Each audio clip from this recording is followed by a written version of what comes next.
nutraceuticals, and we're here to share a dose of knowledge on what works, what won't. We'll entertain you and we'll show us innovative. Hey everybody, I'm Todd Runstead at Next USA, I am Devon Golam from Step Change Innovations, and and we are the the Nutraceuticals. Nutraceuticals. And we've got that much more in sync this time around. Yay, Right. us. Watch us improve every fortnight here on your favorite streaming channel. So, Devon, let's talk about there's this really interesting thing, and as you note, I have got my brain on Yes. the outside of my head today because Yes. it's also graduation time of year, and in between college, which was in May, and high school is the end of June here. And, you know, university research is a really important way that ingredients, nutritional ingredients, supplement style ingredients, end up finding validation and end up finding their way to market through tech transfer. Absolutely. And, you know, and a lot of times research doesn't really see the light of day. It's just researchers who are like, yay, I got published, that's it. And so it really helps to have someone, you know, knock on their door and say, help me help you. Let's bring this to market. I know, we're going to have a conversation today with Doug Lynch from Market Well Nutrition, and he does fantastic work in finding universities who are conducting research and really helping to develop them into successful ingredient products. Science is always the foundation of this industry, and universities have a great role to play here. Absolutely. And it's hello to Doug, by the way, one of my favorite win bros of all time. Right. But it's really important for university researchers to understand the applicability of their innovations, understand how to commercialize that. I mean, I'm an academic at heart, so it's great to do research for research's sake, but, you know, we need to get industry tied in, especially if we're applying for grants and want people to fund all this great research. And if it's a really great innovation that can help people, we need to figure out how to commercialize it and get it out there to consumers where it can impact them. I thought I had that buried. That's right. It's all right. Yeah. We So, keep it real here on the dose. We're real people with real lives. That's right. People are always knocking on our doors all the time. Yes. And, you know, so the interesting thing about that is research helps the industry, you know, not only to, you know, they're doing a lot of the work that can then get commercialized, but also, you know, a lot of these grants are now going away because of the new administration in Washington, which That is sad to say, but true. Yes. that's really bad news. But it does provide an opportunity for companies. There was Natto Pharma, which does you know, vitamin K2. They sponsored a PhD candidate. You know, supported that department. You know, sort of funded you know, postdoc candidates. So industry can help step into this void. I don't, it's not going to come anywhere. Oh, absolutely. We had a lot of different companies that would, because we had a sensory lab at Purdue University where I went. So we would have a lot of companies pay to use the lab. And then in turn, students could use that info for research. I'm sure there's a lot of universities that do that all over the place. Mute that phone, Todd. I did. Jesus. That's all right. But yeah, no, there's, you know, we talk about efficacious doses of clinically validated ingredients, our marching orders, right? That clinical validation is science. So I think, you know, if the government's not going to help fund students and help, you know, bring the best and the brightest here, industry can step in because ingredients and suppliers, they should have a stake in the science too. That's right. That's right. You know, I was thinking of just some prominent examples of university research. Probably the best example and the most popular one, it came from the University of Florida. Now, do you know what the University of Florida mascot is? Gator. That's right. And they came up. Wow, I know, actually got impressive. that right. I was not counting on you knowing that. No offense, who would know? But the Gators, they came up with this beverage to help athletes replenish the salts that get sweated out, better than your average water, better than your average lemonade. And so what did they call it? Gatorade. Gatorade, that's right. And so really, really great example. There's other examples. UC Davis out of California, that's one of the top nutrition programs going. They did a bunch of research on pomegranates, which led to, we didn't discuss this beforehand, so let's just see. Devin, do you happen to know? Pomegranate research in California became... Is it Palm Wonderful? Yes, it is. Ding, ding, ding. You go to the next round. Oh my I have God. a friend that works there that I talk to regularly. Hi, Brad. Hi, Brad. Shout out on this podcast. Devin. Yes, excellent. And then Rutgers University on the East Coast, they also did pomegranate research that turned into the pomelo ingredient from verdure. Verdure. Yep. And and not for nothing, I just will point out that that pomegranate is one of the ingredients in Next. We are distributing a blue NAD booster, which contains pomegranate and other proprietary herbs to not just boost NAD production endogenously, but also maintain and preserves it, which is something. I think we need to do a whole episode on pomegranates because I talked about one of Palm Wonderful's ingredients in a upcycled symposium I gave yesterday. So, That's so cool. Yeah, so I think we need to have a whole episode on pomegranates. Yes, we will do that. And we should also talk about healthy aging because, nicotinamide riboside, all those NAD plus precursors are out there. NMN, that's another thing. Absolutely. We'll cover that in the future. Let's go Yes, back. we have so much to talk about. Heck, there was also Washington University School of Medicine. They did the original research on nicotinamide riboside, NR, which Chromadex True Niagen, that's the original $100 million ingredient. That's really setting the first standard for this NAD precursor thing. So this all comes from university research. So really interesting. And then, you can get licensing agreements to lock up the IP, early stage clinical trials in human population, brand names, that's the Pomelo and the True Niagen, things like that, Gatorade, and then strategic use of public research to drive earned media and to differentiate in the market.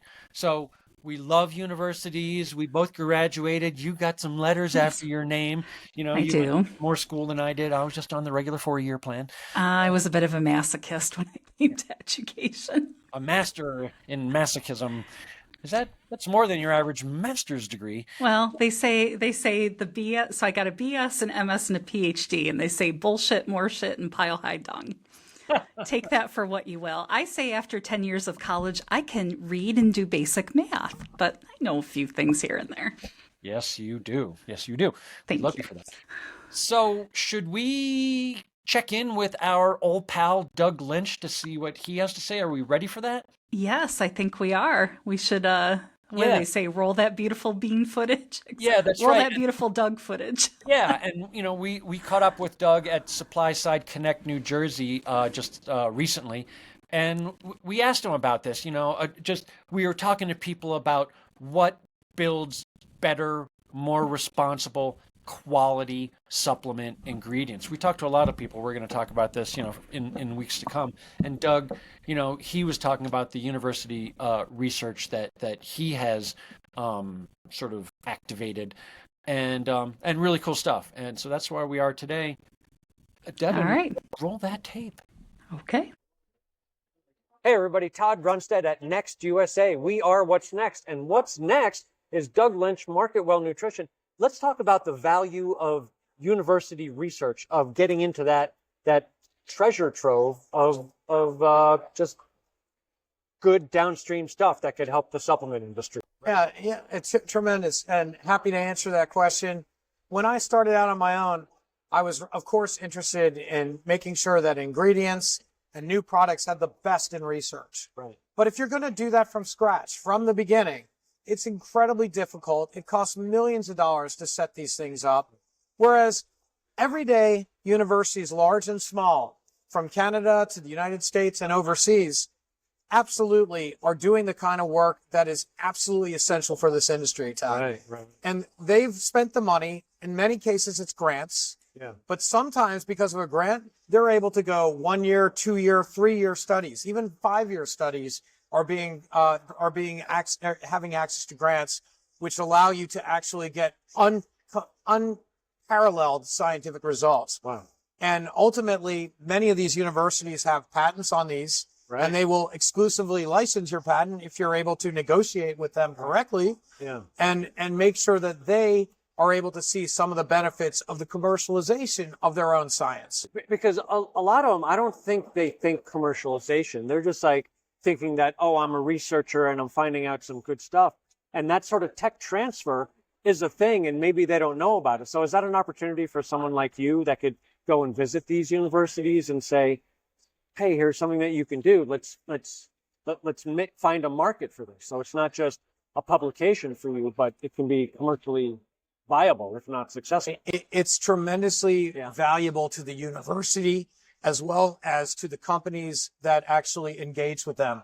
In many cases, the university scientists are interested in publications. Right. That's what gets them the notoriety, which will attract the best world-class faculty. Right. So that's one of their key focuses, get it published.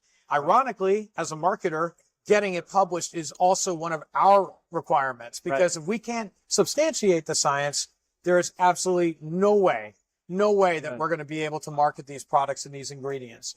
So you go to the universities, you explain to them very simply, hey, you've got these things just sitting in a chest somewhere. I bet you have gold in that mine. Right. Give me a pan and give me a little pickaxe, and I'm going to go look for that gold. So does that take you, like, having that meeting to say, let's see the state of your research, or are you able to find that in advance, maybe because it's been published and you're like, oh, this is a university that does That's exactly right. Usually it's the other way around. You see the publication, it's in line with the kind of things that you're trying to do. You know their capabilities in their labs in these universities for potentially new research, but yes, it can draw you right there. For example, the company I worked with had a product on the market for longevity. Yeah. We looked for the next product we wanted to be gut health, and we actually saw that a university was doing longevity through the gut. Fast forward a few years, the university is actually co-owner of the company. They have a minority stake in the company, but they allow us to use all of the halo of that university when we're attracting investment, when we're attracting additional science and press in the media. Right. So it's sort of like a virtuous cycle, you know, that, and particularly in this day and age when all of a sudden researchers, universities are finding their funding cut. It's like, well, this is an opportunity to fill in that gap by doing research that's commercially valuable to the people. Right. If they're just doing research for research's sake with nothing coming back, which is great. Yeah. Which is great. I'm glad they do. But inevitably, research that actually leads to a product that can lead to sales and awareness and changing medicine, changing healthcare as we know it. We're involved with all those things. And we're so grateful that the universities are out there, Todd. Right. That is a super cool story, how to get evidence-based ingredients to market is this great mine called university research. Right? There's one more thing, Todd. Yeah. These patents, when a university actually backs up these patents and owns the patents, a business that wants to rip that patent off is going to have to think seriously twice if they're going up against an endowment fund and an IP department that is designed ultimately to protect the university. So do you think our universities are patenting stuff, or are they just researching and saying, yeah, it's great? Like, is that another way that you can help? Some are better than others, and some actually have no idea how to actually license their patents. And yes, sometimes I end up teaching the university the best way to actually write a patent agreement so that it's good for them and good for us. Because if the patent is useless, if the patent has no teeth in it, then it's no benefit to me as a marketer. Right.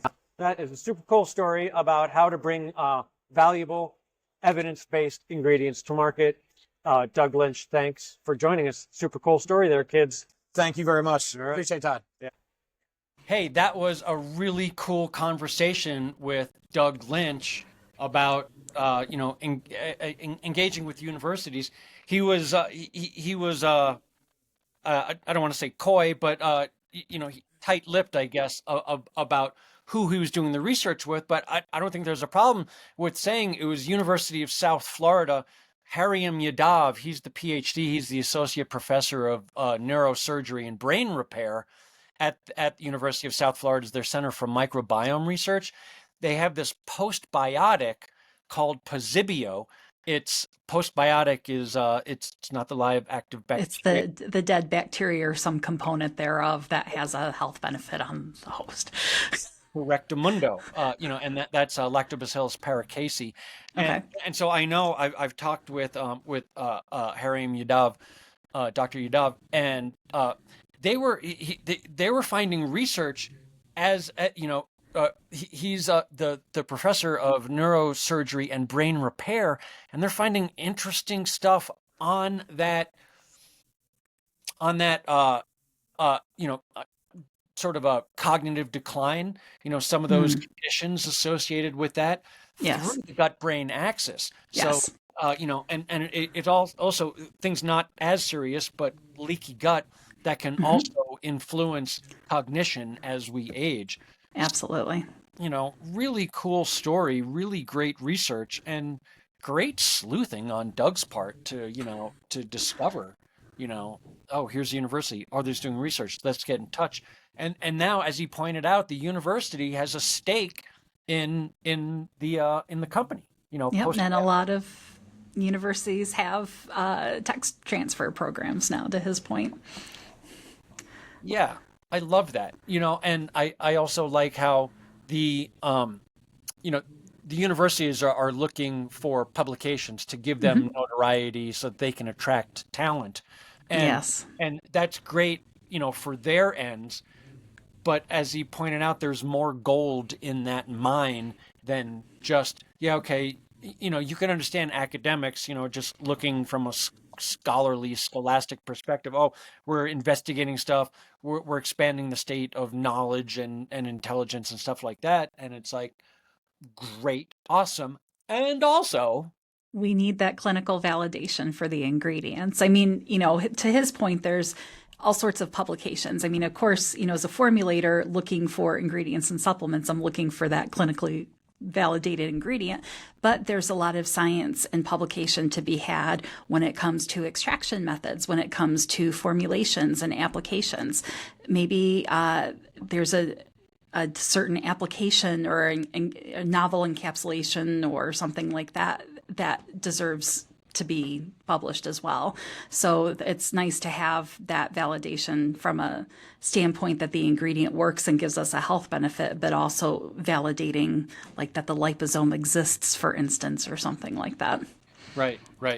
Yeah, it's a really efficient use of the economy to have these public-private partnerships as they turn out to be. Absolutely. It might have started as a public thing through a university, which is funded through, state governments or increasingly just through student, fees, tuition, and all that stuff like that, which is probably only going to get more so on the backs of students. That another topic it's sad. Get into. I'm still paying off my student loans. We need to teach you how to use the D&D function. I turned it off on my phone here. Turned it off. I don't know why. Yes, we'll have to learn. It's okay. I need a we little. We love you anyway, Todd. Maybe if I put this on, we could solve that problem for our next issue. I think you need the tinfoil hat to block out the signals from coming to your phone. I am not a tinfoil hat wearer. No, you are not. Thank God. I have my pal on my shoulder here, and we're happy for all of the investigations into knowledge to push the foundation of research and human health. I mean, that's what we do here in the ingredients and supplements world, is to bring more health to more people, Absolutely. Could I take a couple minutes to talk about the criteria that I think are important in clinical trials and what makes good science? I think that's great. Yeah, let's dig into that. I wrote a list. So at least these are the things on the surface that I'm looking for as a formulator. Yeah. Let's talk about the population. Let's make sure that we have a good size of subjects that are in the trial. Not that it was like a pilot trial on 5 people. I want 50, 100. I want something you can run statistics on and actually show that significance. The quality of the population. You want healthy subjects. There's certain things like for your Tamiflex, for instance, I'm plugging your company here. Yeah. There's certain things there that maybe help with pain or discomfort. We can't say pain on the label, but we might need like a slightly mildly diseased population to test on to actually show that it has a benefit. But most of the time, it has to be on healthy subjects. Otherwise, you cross that line into looking like you're a drug. Right. And so since we're talking about this, I might as well just say that we've done studies with Tamiflex on healthy populations as well as mild to moderate OA, osteoarthritis. And and we do have as one of these expansive, comprehensive things that we look for is biomarkers like CRP, like an inflammation biomarker, interleukin 6, So I forget what the C stands for, but it's like reactive protein, right? Or something. Exactly. It's like a marker of inflammation, if I remember right. Yeah. So it's really cool to have those biomarkers as well as the patient reporting. I think one thing that gets lost all too often, and we've been banging the drum on this for years, is the need to have blood tests at the beginning so that we could see what the baseline is, because a lot of these nutritional ingredients, like say you're doing a study on lycopene, and it's like, okay, well, half of our population eats Italian food every day, and so they're eating lots of marinara sauce. And so if you don't have that baseline levels, it's like, okay, well, if they're starting off this high, then maybe they're not going to see an effect from these lycopene things because they already have such a high level of it. So True. You want to get that baseline level. If you're designing clinical trials, you've got to have. But it depends on what you're actually investigating. So we were talking about this a little bit before we hit record, but let's talk about sleep, for instance. So in my mind, it's ideal if you can have a subjective and an objective measurement and that they line up. So sleep. So sometimes questionnaires are the best thing that we can do to measure how well someone slept, how restful or rested they feel. Do they feel groggy? Did they have problems waking up? Things like that. But you can also wear an actimeter, or I have 2 wearables on my arm right here to measure sleep latency. How quickly did we fall asleep? Were we restless during our sleep? Did we wake up in the middle of the night and not realize it? Both of these things actually measure my oxygen saturation, which is important because sometimes it dips and it could be an indicator of sleep apnea, which is very prominent in my family. Wow. So there's ways that we can match things up. Now, if it's something where, we're trying to, like to your point about vitamin C and doing the efficacious dose of vitamin C, which is way above the RDI, like we talked about in the first one, right. Blood measurements are good for that, to see how much is actually getting in there and getting used. But there's certain things that sometimes just asking the person is the best way to go. If you can have it validated with a doctor, great. But sometimes self-reporting is the gold standard or the only standard, depending on what we're looking at. Yeah. I like the idea of trying to be comprehensive about it. Because self-reporting has an element of subjectivity. Of course. There's that's where the placebo effect comes in. Absolutely. But if you layer on top of that some of these, like the biomarker tests, of physical tests, they're like with our Tamiflex, again, just not to be shamelessly self-promoting, but like Tylenol used our Tamiflex for their new product launch, and the reason is because of the comprehensive nature of the research. It had patient reporting, it had physician assessment, it had biomarkers, it had physical tests like, a 6-minute walk test, a chair test, a hand grip test, that it's like, oh, wow, you actually walked faster. Yep. You actually, sat up and down in a chair more than placebo. Absolutely. And I bring up the sleep example because that's actually what OmniActive did with their sleep root valerian extract ingredient. They had the objective and the subjective methods, which is helpful because then you know that it's not just the numbers or the things that you can, actively measure about a person, but that they feel it too, because sometimes that experiential thing is important as well. For sure. Yeah. Obviously it doesn't always happen. That's what, supplements were always seen as hope in a bottle. Absolutely.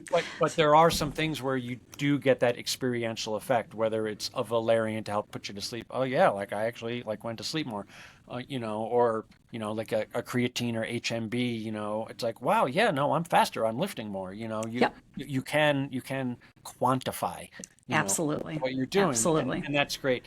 So for a lot of these major brands out there, that the depth of the research is really going to swing the day. They don't want to, if we're going to make an investment and buy, your ingredient, boy, we want to make sure, oh, you have objective and subjective tests. You have like all this different layers of stuff. That's great stuff. 100%. So speaking of the depth of the science, I also put length of the trial as one of the things that you should look at. Now, there's some ingredients where you want to know, like, is there an acute effect? And that means, was there an effect right away within the first 24 hours, maybe? But sometimes you want to see, does the progress that an ingredient helps you make in some way, does that keep going over time? Does it plateau at some point? And also, did you study multiple doses? Sometime, of course it's going to be advantageous for a manufacturer to add less of the ingredient so they don't have to pay as much. Right. But sometimes when you do studies, if you do like maybe a 1 gram versus a 2 gram dose, maybe the 2 grams doesn't give 100% more of the benefit. Sometimes it plateaus at some point. So if you can figure out that sweet spot of your efficacious dose, everybody wins. Right. Yeah, when you're building your scientific dossier, first it's safety, Yes. and efficacy, dose ranging. To your point, it's like, well, I would rather if you're a manufacturer, I'd only buy a dose or 250 milligrams, whatever, rather than like double that if you get that same effect or not that same multiple. If you hit that plateau, all right, we could feel better about marketing this. We show the effect at this smaller dose. Let's run with it, Absolutely. And perhaps the most important criteria that I look for in a clinical trial is it randomized, double-blind, and placebo-controlled? And have we minimized confounding variables? Not trying, sometimes it's advantageous to test a mix of things, especially like if you're testing a finished product, maybe you'll have more than one ingredient in there and you're looking to see if there's synergies, but then you should test against the individual ingredients as well to see if your novel formulation is better than the ingredients alone. But you have to compare it to a placebo, and sometimes there's going to be a placebo effect with things. That happens a lot actually in women's health and a lot of the menopause and perimenopause studies I've read actually. But we need it to make sure it's double blind to make sure that the people who are doing the science didn't meddle with it in some way, because sadly that happens from time to time. Right. Yeah. And then there's the p-value. You always want to see like a p of 0.05. That means it's 95% confidence level that you can replicate the study and you're going to get those same effects. Yes, 100%. And then you want to have, like, ideally you want to replicate that study, and it would be great if you could replicate it with different researchers. Now, a lot of times researchers, oh, this is my specialty, you want to keep going. But if you get a different group, just to decrease some of that potential bias, Absolutely. that's all to the good. So, and especially if you can do it in different areas. I mean, we have a lot of studies that come out of Asia, of China and India, and that's fine. They have great universities, but if you can replicate that in a European population or a North American or a South American population, that is even better for your ingredient, showing that it works on multiple populations, because sometimes the race and the ethnicity of a person can be one of those confounding variables, because people have different metabolisms, different physiques. There's, different things that they have going on. Like if I remember right, a lot of the Asian population is deficient in cytochrome P450, which I think is helpful for metabolizing alcohol. I hope I'm remembering this right. So a lot of Asians can't necessarily tolerate drinking and they flush really fast, whereas other populations are not as deficient in P450. It's interesting. I'll have to fact check myself on that later. yeah, but that's part of the scientific validation story. Yes. Is conduct the studies on your intended audience. Yes, 100%. At that level, and then you can come up with structure function claims or claims that are just more rigorous, more bulletproof. Absolutely. And that's another thing to consider. When I gave a talk on things like this once, and one of the examples I used was if you're testing something that shows that it can help with skincare, like in the sun, then testing in the northern part of Alaska in the dead of winter where they don't get any sunlight that time of year, that's not going to make much sense. So Right. yes, Yeah. think about the geographic area of your population as well. Yeah. I love talking about science, and nutrition stuff.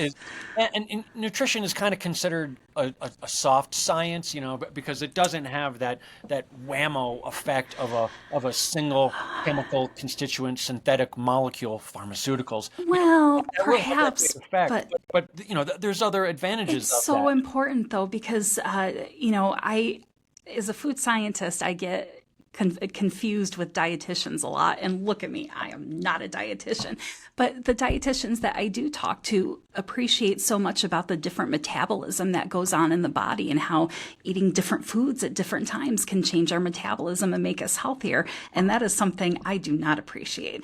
As a scientist, I try to know what I know and understand what I don't know. And I rely on dietitians a lot for that. So I would argue that nutrition can be a hard science in some ways. I'm going to Right. disagree with you on that, Todd.